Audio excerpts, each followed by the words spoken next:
오늘은 요한복음 7장 19절부터 21절까지의 말씀을 함께 나누어 보겠습니다. 요한복음 7장 19절부터 21절까지의 말씀 제가 봉독해 드리겠습니다. 모세가 너희에게 율법을 주지 아니하였느냐? 너희 중에 율법을 지키는 자가 없도다. 너희가 어찌하여 나를 죽이려 하느냐? 무리가 대답하되 당신은 귀신이 들려도다. 누가 당신을 죽이려 하나이까? 예수께서 대답하여 이르시되 내가 한 가지 일을 행하매 너희가 다 이 일로 말미암아 이상히 여기는도다. 아멘.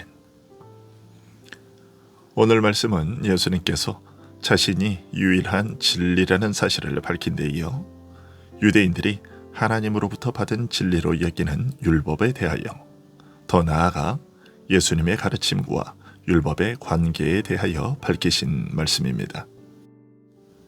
이 사건의 발단은 예수님께서 유대인들의 가장 민감한 부분을 건드림으로써 시작되었습니다.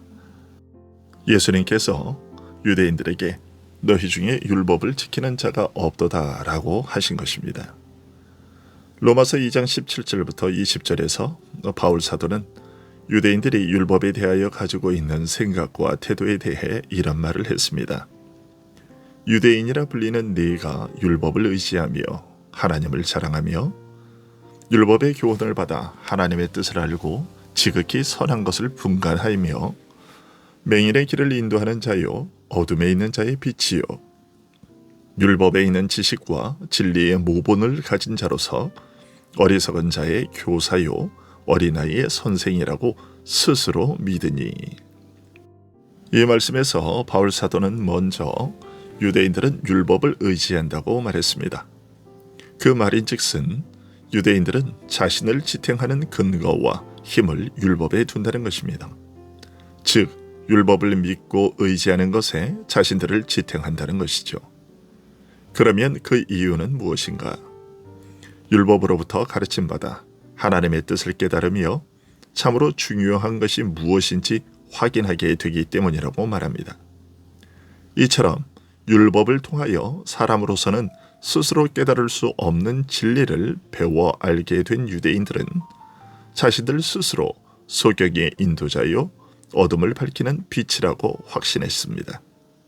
한마디로 율법은 유대인의 자랑이요 자부심의 근거였던 것이죠. 그리고 적어도 형식적으로는 이런 자랑이 충분한 근거를 가지고 있었습니다.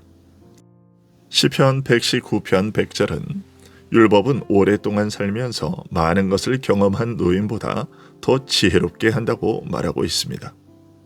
바울 사도 역시도 로마서 3장 1절과 2절에서 이런 사실을 확인하여 말하기를 유대인들이 하나님의 백성으로서 누리게 된 특권과 유익이 두루 많지만 그 중에서도 제일은 바로 하나님의 말씀을 맡은 것이라고 했습니다. 이런 역사를 가진 민족이라면 대단한 긍지와 자부심을 느낄 만하지 않겠습니까? 비록 유대인들이 하나님의 의에 대하여 무지하여 자기 의의를 내세우려고 했지만 그들의 열심만큼은 참으로 대단했습니다. 마카비서에 의하면 안식일에 전쟁을 하지 않기 위해 노약자와 부녀자를 포함해 1000명 이상의 유대인들이 저항하지 않고 적의 칼에 죽었다고 기록되어 있습니다. 이런 유대인들이었는데 그런 그들을 향해 너희 중 아무도 율법을 행하지 않는다라고 하셨으니 그들이 어떤 충격을 받았을지 짐작할 수 있을 겁니다. 예수님의 그 지적은 그들을 충분히 격분시킬 만한 말이었습니다. 유대인들은 이 일이 아니어도 이미 예수님을 죽이기로 결심한 터였습니다. 그러니 예수님의 이 말씀을 들었을 때에는 앞뒤 가리지 않고 예수님을 돌로 치려는 마음이 들었을 겁니다. 그들이 보인 반응의 첫 마디가 당신은 귀신이 들렸도다 라는 무지막지한 말이었다는 것만 보아도 그들이 받은 충격과 분노가 어떠했는지 짐작이 가는 것입니다. 그러나 예수님께서는 율법에 그토록 열심인 유대인들이 율법을 지키지 않고 오히려 범하는 자라는 그 증거를 구체적으로 제시하셨습니다. 어찌하여 나를 죽이려 하느냐라는 말이 그것이었습니다. 정당한 이유 없이 나를 죽이려고 하는 것이 바로 율법을 범하는 일이라고 지적하신 것입니다. 율법이 증거한 바로 그 선지자, 모세가 예언했던 바로 그 선지자요. 조상들에게 약속하신 모든 복된 약속과 은혜를 성취하기 위해 메시아로 오신 예수님을 죽이려고 하니 이것이야말로 율법을 통째로 부정하는 일이 아니냐라는 뜻을 담아서 하신 말씀이었던 것입니다. 예수님의 이런 지적에 대해 유대인들은 완강하게 부정하면서 항의했습니다. 당신은 귀신이 들렸도다. 누가 당신을 죽이려 하나이까? 라고 말했습니다. 언뜻 보면 유대인들의 이 대답은 예수님을 죽이려는 의도 자체를 부인한 것처럼 보이지만 사실은 자신들은 이 일이 결코 율법을 범하는 일이라고 생각하지 않으며 그렇게 생각해 본 적도 없다는 뜻으로 한 것이었습니다. 저들은 결코 율법을 거슬러 예수님을 죽이려 하는 것이 아니라 오히려 율법에 따라서 율법을 지키기 위해 예수님을 죽이려 한다는 그들의 생각을 표현한 것입니다. 이런 생각은 예수님을 죽이는 데에 이르러서도 변하지 않았습니다. 그들은 예수님을 죽이면서도 그 일이 하나님을 위해 행하는 일이며 하나님의 뜻에 순종하는 것이라고 믿었습니다. 언뜻 보면 한편에서는 왜 나를 죽이려 하느냐, 이것은 율법을 범하는 행위이다 라고 지적하고, 다른 편에서는 우리가 언제 당신을 죽이려 했다는 것이냐 라면서 부인하는 사소한 언쟁처럼 보입니다. 하지만 좀 더 복잡하고 근본적인 문제가 그 밑바탕에 깔려있는 중요한 논쟁이었습니다.